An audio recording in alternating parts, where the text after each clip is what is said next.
Welcome to this too. My name is Timothy Sylvester, and this is a show about and for men's mental health. And as we go on that journey, I'm going to be sharing some insights and delve into my journey with mental health. And I hope you join me on this trip. And for any men that are listening, I hope it's insightful, but above all, I hope it's helpful. And I hope it provides some kind of resource or reinforcement that you are not alone in whatever journey or struggles you are dealing with, whatever you are facing. Just remember that this too shall pass. I'll give the disclaimer here, and then just to recap on what was spoken about previously in the last episode, was talking about my personal journey with mental health, but also the alarming statistics impacting and affecting men in South Africa in terms of mental health, and in no way, shape or form am I excusing any type of behavior from men, but there really is a crisis from that perspective in terms of the way that we tackle and handle that conversation. And it's something that needs to be looked at because, in my opinion, we are still a fairly conservative country in terms of our perceptions and our, and there's a bit of a divide between the old and the new. And I think that we need to understand that a lot of the old ways and perceptions and views need to be cast aside, especially those regarding men, how men behave, how men show up. We tend to provide or define ourselves in terms of verbs.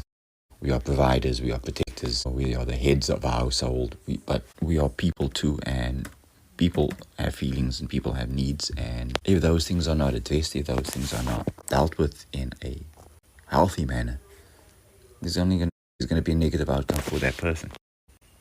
So, in today's episode, I want to look at how we try and solve those problems. What do we do to change the conversation and the discussion around mental health and men's mental health, and especially in this month of October. The 10th of October was World Mental Health Day, and I don't think it got as much exposure as it should have gotten, considering just how many people are impacted by mental health. And I think that speaks to the stigmas and the perception by and large, because I think there are far more people dealing with mental health issues than what they might acknowledge. Everyone's got their scars and they've got their past, and so these things show up in our behavior, and it's all based on what we've been through and is possibly playing out in some kind of behavioral or mental traits, behaviors, disorders, however. Anyway, when it comes to the discussion going forward, I can only speak for myself in terms of what has helped. And I found that because I am somebody that overthinks, I am anxious, I want to do and I want to find a solution. So I find that giving myself goals, keeping myself focused in that way, from a mental perspective, helps. So I bold myself plans in terms of structures, how I want to go about. Not everyone is successful, but that's the beauty of it. I get to refine it and I get to work on something. And as for this month of October, I have started a new challenge for myself that covers both mental and physical health. So I'm really going to try and push as hard as I can in terms of that within the structure of the plan, and be consistent, because that's the only thing that really helps, is to be consistent. Every day, taking your meds on a daily.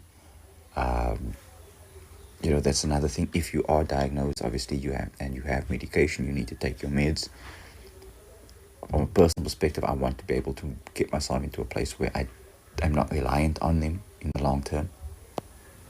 How realistic that is, I'm not too sure, but I believe that it is possible.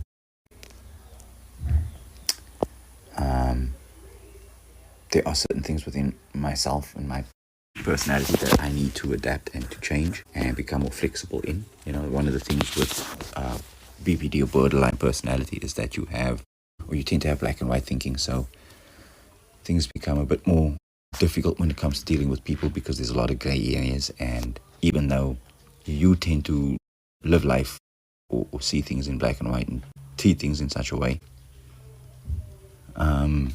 not everybody sees the world in that way, and you've got to adapt that. because that's not how life is. With, I think, some exceptions. I think when it comes to honesty, and especially if you're in a relationship, loyalty and trust, these things those are not gray areas.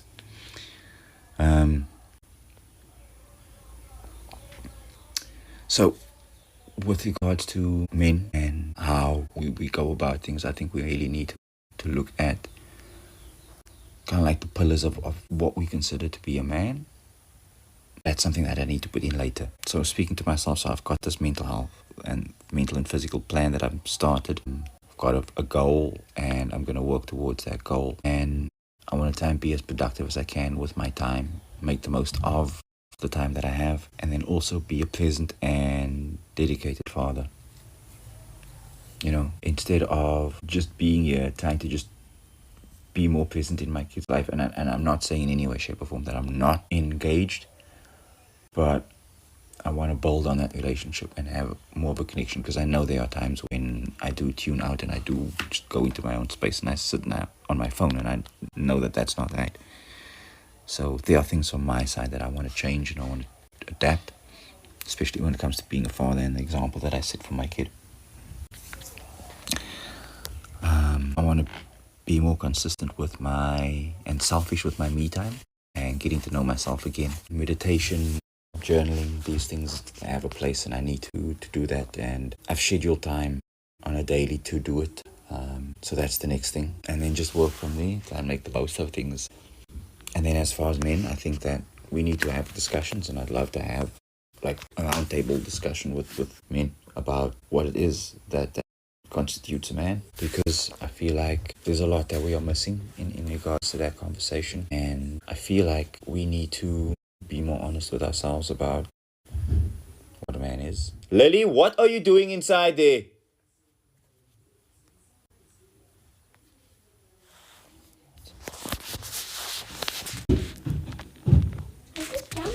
Yeah, but if you want to, then go outside and play.